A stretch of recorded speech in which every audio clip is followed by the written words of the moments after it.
আলহামদুলিল্লাহ রাব্বিল আলামিন ওয়া সাল্লাল্লাহু আলা সাইয়্যিদিনা হিমায়াত আজ মারদুম ফিলিস্তিন। এই মুহূর্তে ইসলামী বিশ্বের সবচেয়ে গুরুত্বপূর্ণ ইস্যু ফিলিস্তিন।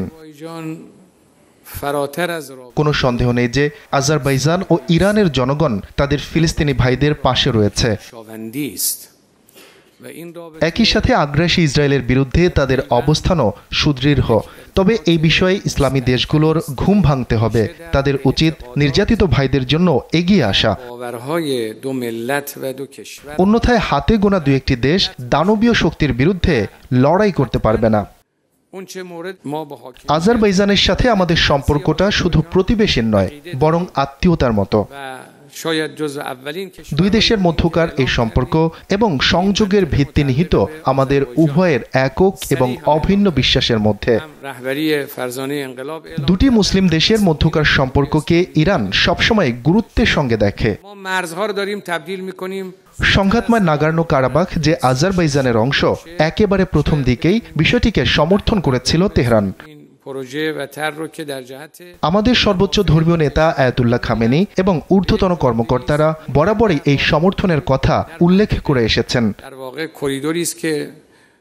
কারণ আমরা আজারবাইজানের সার্বভৌমত্ব এবং আঞ্চলিক অখণ্ডতায় বিশ্বাস করি।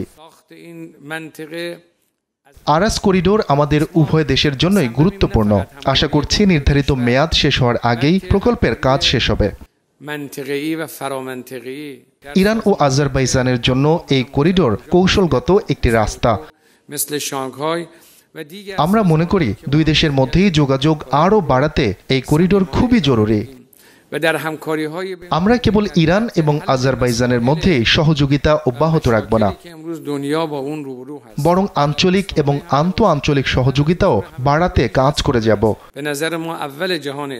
তেহরান ও বাকু যেসব সংস্থার সদস্য, সেখানে একে অন্যকে সমর্থন দেওয়ার বিষয়েও ঐক্যমত্য হয়েছে। বিশ্ব আজ যেসব সমস্যায় জর্জরিত, সেগুলো দূরকরণে দুই দেশের এই যৌথ পদক্ষেপ। رفع مشکلات جهان اسلام